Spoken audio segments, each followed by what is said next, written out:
Good morning. आज हम main aspects of geographical knowledge in ancient India के विषय में डिस्कस करेंगे। ये हमारा पार्ट 2 होगा। कल हमने पार्ट इसमें हम किस प्रकार से प्राचीन भारत के अंदर जो भौगोलिक ज्ञान है उनके जो कौन कौन से पक्ष जो है वो मुख्य हैं उसके बारे में डिस्कस करेंगे। ये स्क्रीन पर आपके कुछ पॉइंट्स लिखे हुए हैं जिसके अंदर हमने 3 भागों में इन पक्षों को डिवाइड किया है। जो एस्पेक्ट्स हैं उनको ABC।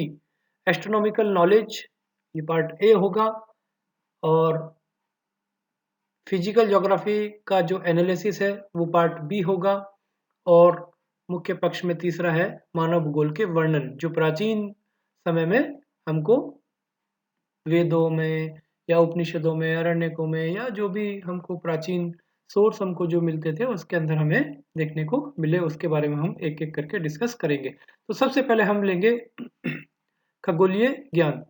इसके अंतर्गत जो ब्रह्मांड है उसकी उत्पत्ति किस प्रकार से हुई, ओरिजिन ऑफ द यूनिवर्स।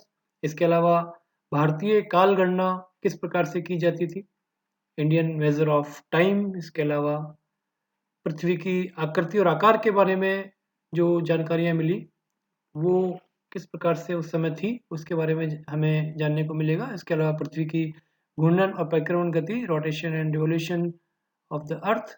इसके अलावा फेजेस ऑफ मून, और उसमें जो हम सम्मिलित करते हैं लूनर इक्लिप्स और सोलर इक्लिप्स। इसी के साथ साथ लैटिट्यूड और लॉन्गिट्यूड के बारे में भी जो ज्ञान है वो इसके अंतर्गत सम्मिलित किया गया है कि एस्ट्रोनॉमिकल नॉलेज के अंतर्गत ये चीज़ें एंशिएंट इंडिया में हमें जानकारी में थी। सेकंड, भौतिक भूगोल के वर्णन के अंतर्गत जो है, जो पौराणिक सप्तद्वीप है, 7 लैंड मासेस जो है पुराना में बताए गए हैं। उसके अलावा माउंटेन्स, रिवर्स, और जो सेशंस हैं, ऋतुएं और जलवायु के बारे में, वेदर और क्लाइमेट के बारे में जो वर्णन मिलता है वो क्या है, जो प्राचीन समय में उपलब्ध था उसके बारे में हम देखेंगे। और मानव भूगोल के वर्णन के अंतर्गत हम ये देखेंगे कि इसमें किस प्रकार से रूरल और अर्बन सेटलमेंट्स के बारे में जानकारी थी, एग्रीकल्चर और एनिमल हस्बेंडरी के बारे में जानकारी थी। इसी के साथ साथ उद्योग धंधे, इंडस्ट्रीज, व्यापार, वाणिज्य, ट्रेड, कॉमर्स, इन सब चीज़ों की जानकारी उस समय क्या थी उसके बारे में हमें पता चलेगा कि किस प्रकार से प्राचीन समय में भारत के विदेशी संबंध रहे, फॉरेन रिलेशंस ऑफ इंडिया के बारे में, या जो पॉलिटिकल रीजन्स जो है उनका एनालिसिस वर्णन मिलता है। ये सारी डिटेल जो है हमको देखने को मिलेगी। वो हम main aspects of geographical knowledge के अंतर्गत जो कि एंशिएंट इंडिया में उपलब्ध थी उसके बारे में जानकारी लेंगे। पहला आपका आता है एस्ट्रोनॉमिकल के अंदर। एस्ट्रोनॉमिकल स्टडी के अंतर्गत हम पहली चीज़ ये देखते हैं कि क्या ब्रह्मांड की उत्पत्ति के बारे में क्या जानकारियाँ जो है उस समय उपलब्ध थी।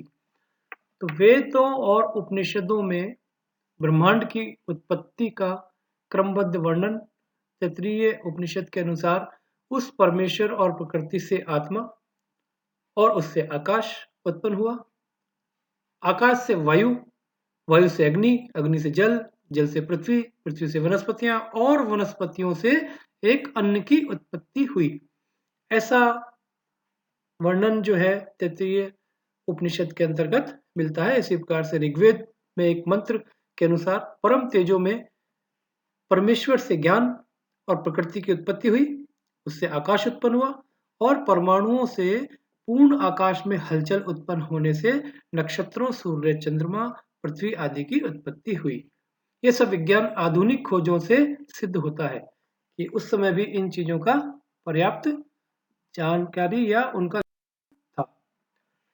भारतीय काल गणना की बात करते हैं तो प्राचीन ज्योतिषी सिद्धांत के अनुसार जो है एक दिवस बराबर 60 घटी या घटिका होते हैं, और एक घटी बराबर 60 पल।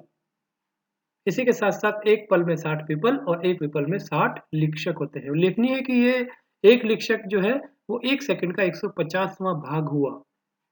इस प्रकार समय के विभाजन की 60-60 की पद्धति मूलतः भारतीय है, ये सिद्ध होता है।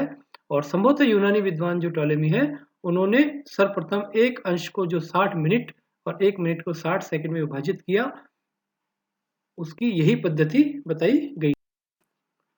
इसी के साथ साथ पृथ्वी के आकार और आकृति की बात करते हैं तो अनेक ग्रंथों में पृथ्वी की जो आकृति है वो गोलाभ स्फेरॉइड बताई गई है।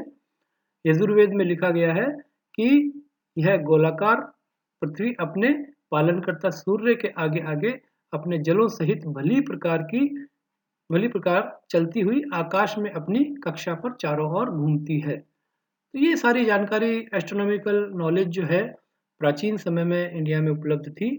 और चौथी शताब्दी में जो ज्योतिषाचार्य ब्रह्मगुप्त ने पृथ्वी का व्यास 1581 योजन या 7,905 मील बताया, जो पृथ्वी की जो नवीनतम आकलन है उसके अनुसार 7,925 है। तो काफ़ी कम डिफरेंस जो है, लगभग 20 माइल का डिफरेंस है, जो मायने नहीं रखता है।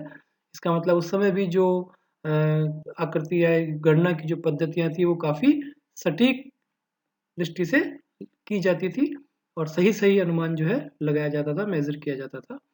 इसके पहले आर्यभट्ट ने भी पृथ्वी की परिधि लगभग 24,835 मील बताई थी, जो वर्तमान में 24,901 मील है, उसके लगभग समान ही कही जाएगी। पृथ्वी का घूर्णन व परिक्रमण, ये आपकी नेक्स्ट स्लाइड है। इसके अंतर्गत जो है वेदों उपनिषदों अरण्यक आदि प्राचीन जो ग्रंथ थे उसके अंदर जो उल्लेख है पृथ्वी के उल्लेख मिलता है वो पृथ्वी अपने अक्ष पर घूमती है, जिससे दिन रात बनते हैं। इन बातों का उल्लेख उन उपनिषदों में, वेदों में, अरण्यकों में है। यजुर्वेद में साफ साफ लिखा है कि पृथ्वी सूर्य के चारों ओर अपने निश्चित कक्षा ऑर्बिट में परिक्रमण करती है। तो ईसा से पूर्व 7वीं-8वीं शताब्दी तक सूर्य के उत्तरायण और दक्षिणायन की जो स्थितियां होती थी उनसे ऋतु परिवर्तन की गणना की जाती थी 7वीं-8वीं शताब्दी तक।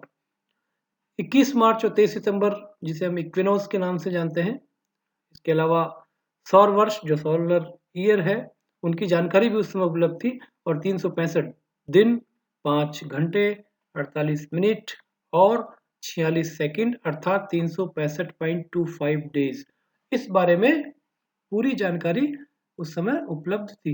इस नेक्स्ट चंद्रमा की कलाएं की बात करें, इसकी पर्याप्त जानकारी प्राचीन समय में भारत में उपलब्ध थी।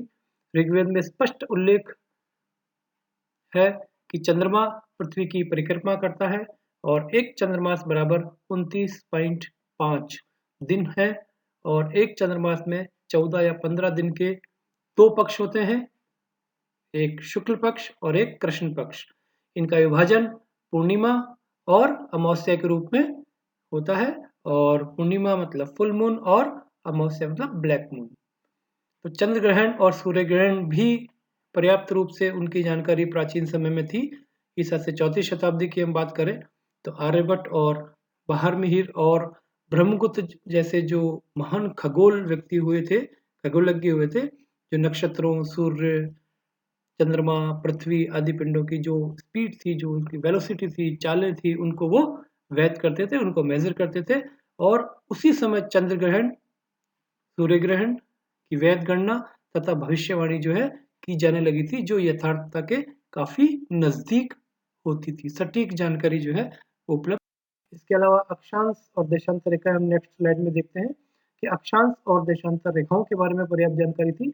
भारतीय भूगोलवेत्ता गोलाकार पृथ्वी को 60 अंशों में विभाजित करते थे और एक अंश बराबर 60 कला और एक कला बराबर 60 विकला मानकर गणना की जाती थी, जो वर्तमान से काफी मिलती जुलती है, जिसे हम 1 मिनट बराबर 60 सेकंड कहते हैं या एक अंश बराबर 60 मिनट और एक मिनट बराबर 60 सेकंड की जो गणना अभी वर्तमान में की जाती है वो लगभग इससे मेल खाती है। इसी प्रकार वर्तमान में जो प्रचलित मिनट और सेकंड, कला और विकला उस समय कहा जाता था, जिसे अभी मिनट और सेकंड कहते हैं। पृथ्वी पर किसी स्थान की जो स्थिति है उसके लिए अक्षांश और देशांतर रेखाओं का प्रयोग किया जाता था और कुछ जो खगोलवेत्ता थे वो प्रमुख स्थानों व नगरों की जो अक्षांश और देशांश स्थिति थी वो अपनी पुस्तकों में उसको मेजर करते थे, लिखते थे और उसका उल्लेख करते थे। इससे स्पष्ट है कि प्राचीन भारत में खगोलज्ञ किसी स्थान के अक्षांश और देशांतर की गणना विधि को जानते थे और इसके लिए कुछ वैध यंत्रों का भी प्रयोग करते थे। तो हमने कुल मिला के ये सारे इस आज के लेक्चर में ये बात देखी कि किस प्रकार से एस्ट्रोनॉमिकल जो नॉलेज है वो प्राचीन भारत में काफ़ी पहले से इन चीज़ों की जानकारी थी। वेदों और उपनिषदों में भी इनका वर्णन है और आरण्यक आदि में, और जो जानकार खगोलज्ञ थे उन्होंने पर्याप्त जानकारी उनको थी उस समय भी।